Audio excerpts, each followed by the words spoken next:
Alright everybody, and a big old welcome to episode 3 of Barefoot Fishing, Catching a Clue. Well, if it isn't working, go back to the beginning, start again, like really, figure it out, right? So, in the beginning we used hooks and worms. This is my plan. I'm lucky enough, Chox has a worm bin already going in our property, which is great because around here, like you pay $5 for a dozen fish and worms. That's it, right? 12 worms, $5 gone. I'm not really in that league, right? That being said, when she put this together, she got 250 worms for $30. So right off the hop, there's a huge savings there, and as a bonus, we're setting this up for the garden. So we're going to get those worm castings to put around the pepper plants and the tomato plants and just really help increase our harvest that way. So here's to hoping the worms themselves can help increase my harvest in the lake. Let's take a look inside that worm bin. So here we're taking a look inside that Rubbermaid tote. Chox is keeping her worms in.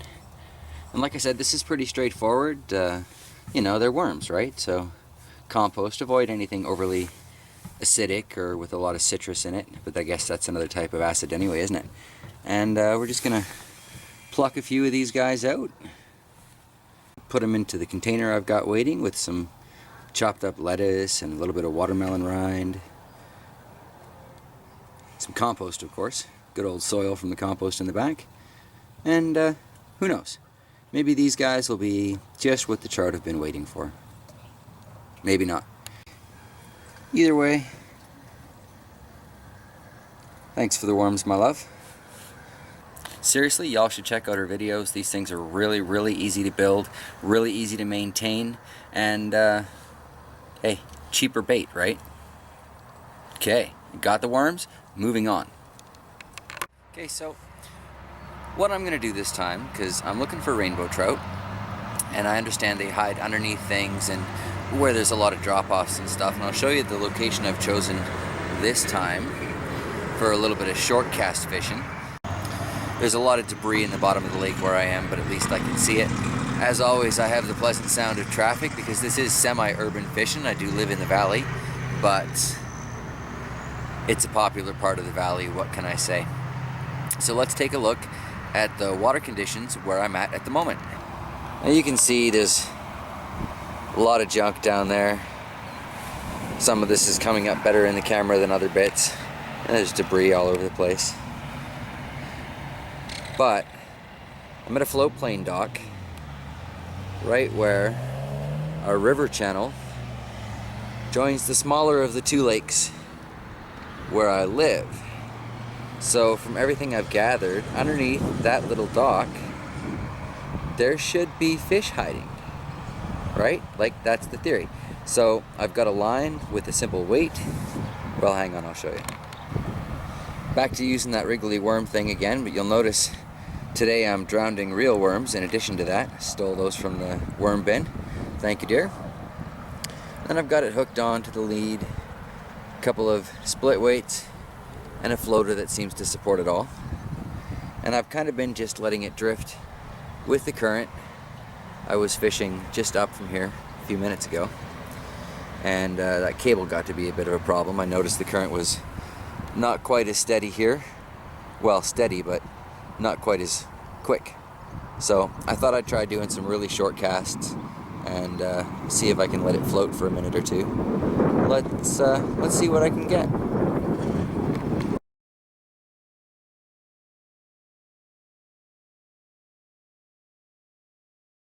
Well, it's become painfully apparent that I'm going to need to do something to add to that lure selection that I have, and it's been suggested to me that I look into spinners and spoons. So right now what I'm going to do is I'm going to try and convert this old kitchen spoon into both of those things, just like I've seen so many people do, and let's see how I do. Alright, well, I hope that camera's going to be stable enough there.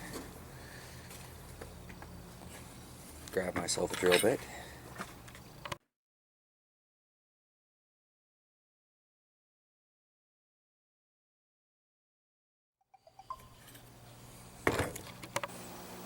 I'm gonna have to say that this isn't working out for me. Here, I'll blow that off for you. You can see my drill bit made very little of a dent in the spoon, but The spoon made quite the dent in my drill bit. Took a good 1/4 inch off the end of that thing. So I don't think I'm going to get to use this as a plan. My tools are simply not up to the job. Well, being of the never give up, never surrender school, I have no intention of giving up that easily. So I think I'm going to try maybe an old pop can, and I'll use that spoon to form the shape. Let's see how that works. Okay, well, I started cutting up this soda can that I had taken around from the previous project. I was making a solar heater here, and look at that. The metal is so thin it ripped on me. Literally ripped in my hands while I was trying to cut it. So I'm going to look around the property, see if I can find something maybe a little sturdier. And frankly, cutting these things is dangerous anyway. So you'll notice I have gloves on. Not the best gloves, but better than none. So I think the soda can thing is out. I'm not going to do that. It doesn't really have enough weight to it anyway. It'd be a major pain to cast, or I'd have to figure out something with stringing weights in there or whatever. I'm looking to make something I can tie onto the end of the line, throw out there, annoy some fish, and get an anger frustration type strike. Got some old stovepipe material. Let's see if I can flatten that out. I think I used this for an exhaust vent on a rocket stove project. But the airline snips, this might work. Alrighty, well, since trying to make my own lures absolutely blew up in my face, broken bits and dulled down bits and stuff, and I can't afford to pay, proper retail price for things, I figured I'd do the next best thing. We've got a few different pawn shops in town, so I went to the one that I consider to be trustworthy, reliable individual, and let me show you what I got for just a couple of dollars. Alright, so everything that you see here on the purple, I just picked up at the pawn shop for less than 10 bucks, and I gotta say, thanks, Mike. This is a great collection. I got a whole bunch of spoons now. I got a couple of, I think this is some sort of spinner. I don't know for sure. Y'all can let me know for sure. But I believe these are all cast and retrieve type lures. I'm going to go back to a couple of those locations where I had a good strong current. And I'm guessing, I'm just going to cast it out, let it drift down a little bit, and retrieve it in kind of a slow, but at the same time, I guess a little bit jerky motion is what I want. Hopefully, next time out, when I hit the water, I'll be able to land a fish, and we can all share in that excitement of first catch in 20 years. So, now that I've got these new toys, like every other kid with a new toy, I've got to give it a try. So, here I am. I'm at the end of the river channel that connects the two lakes that I live in between in my little valley community here. It's a nice wind today. There's a very strong current coming out of this channel. When I look out towards the lake, I see a decent wind, pretty decent chop. So it's coming towards me in both directions here. I know from previous floating experience it gets pretty deep in this channel, and I also know that I have seen some pretty massive fish. So I am stubbornly trying yet again down here today with those brand new spoon lures. I'm using the red and white one because these waters are pretty clear, and from what I've gathered so far, when you got clear water you want to use a red and white lure. And I just got buzzed by a little tiny bird there. When you got clear water you want to use like a red and white lure. It's really easy for the fish to see and they're going to want to strike it. So here we go.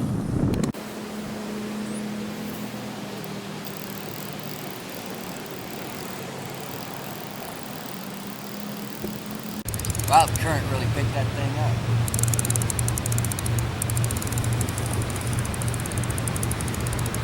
I'm going to try casting it up closer towards the bridge.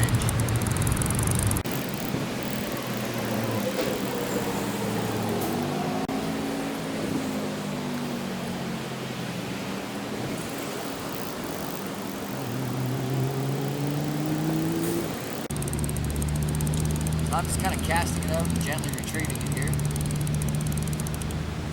Hoping for something. Anything.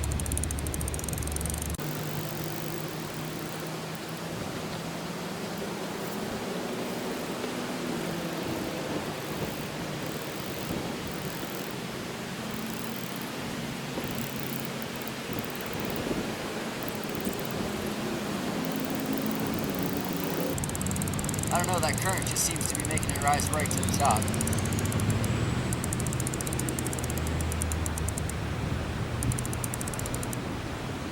Just crank for a couple seconds and then wait for a couple seconds, crank for a couple seconds. Not quite sure what's to stop me from getting that caught on the bottom.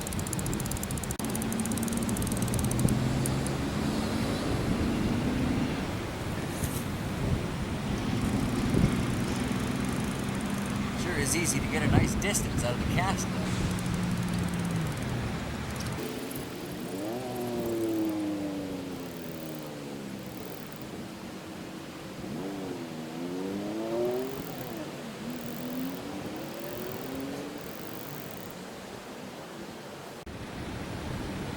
Should I be using a weight on this thing?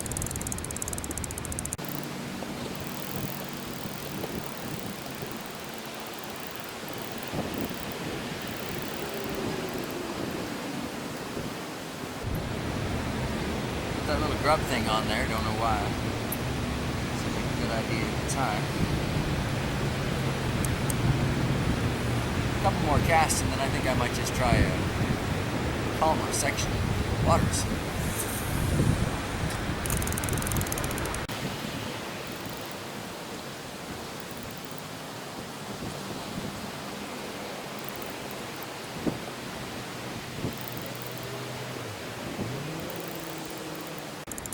I can see that spoon skimming across the surface when I let it drag in the current, so I guess I still need more work on how to use those.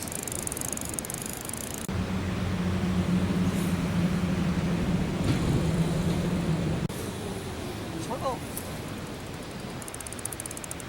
I gotta say, they're cute.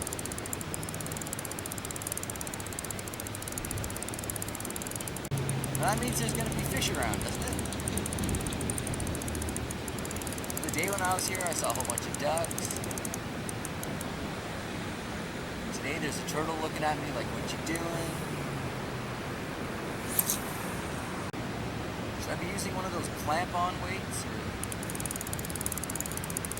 Or I don't know what to call it. It looks like a Pac-Man, really. Should I be using a heavier spoon?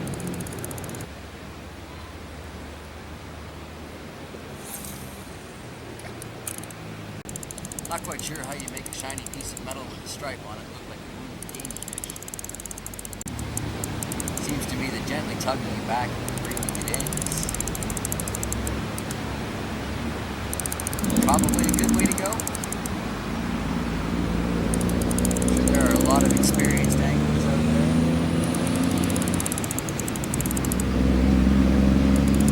Just love giving me a piece of their mind on that one.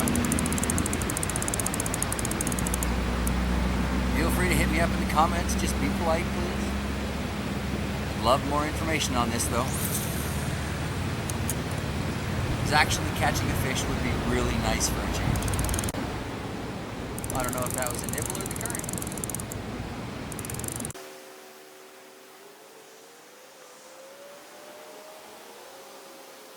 Alright. Well, I'm going to check the time and I think maybe move a little further down. Okay, so here's the situation. I'm out here by myself. I think I've got something on here because it's taken my line, but I don't know. So figured I'd try and get the camera on, and hopefully this rain won't damage that too bad. With any luck, I might actually have a fish for you guys.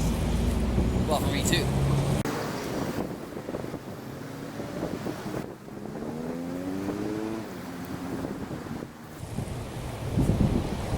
Feels like it could be a snag, but every once in a while it takes my line.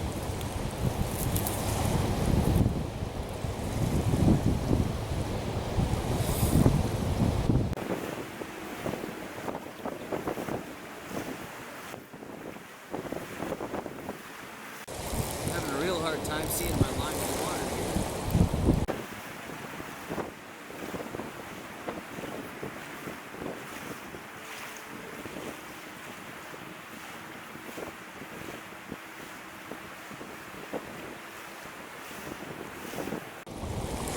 I don't know, it's wicked hard to tell if that's snagged on something or if I actually not.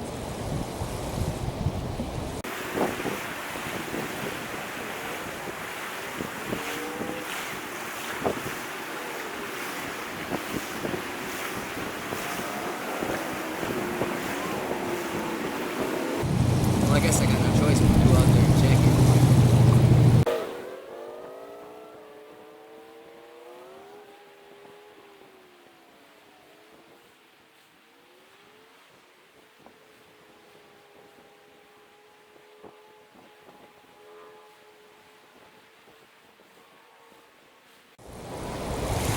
Well, if it's caught on something, the something's moving.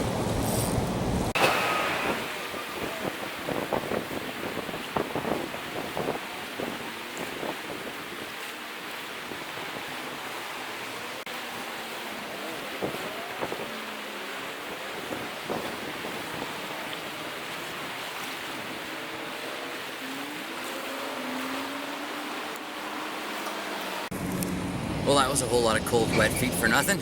Just a snag. Most fun I've had yet, though. All right, well, this spinner's about twice the size of the last one.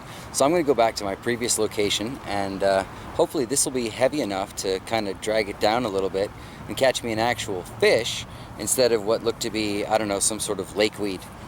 It put up one hell of a fight, and I'll give it credit for that, but it weren't no fish.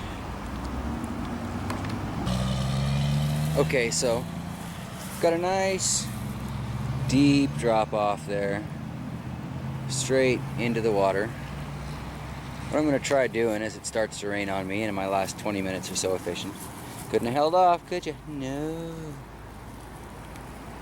I'm just going to drop that spoon in there and let it gently drift to the bottom, and then slowly tug it and bring it back up.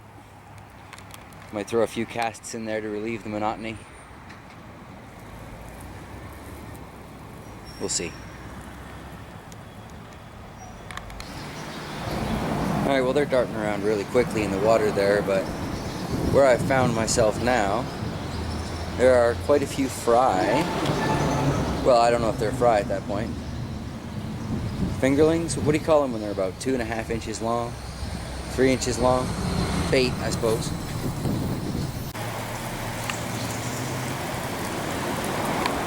Well, they may not be big, but at least I know there are fish of some size in these waters. Hiding out underneath things in shady, still pools. Alright, the camera's getting too wet, I'm putting it away.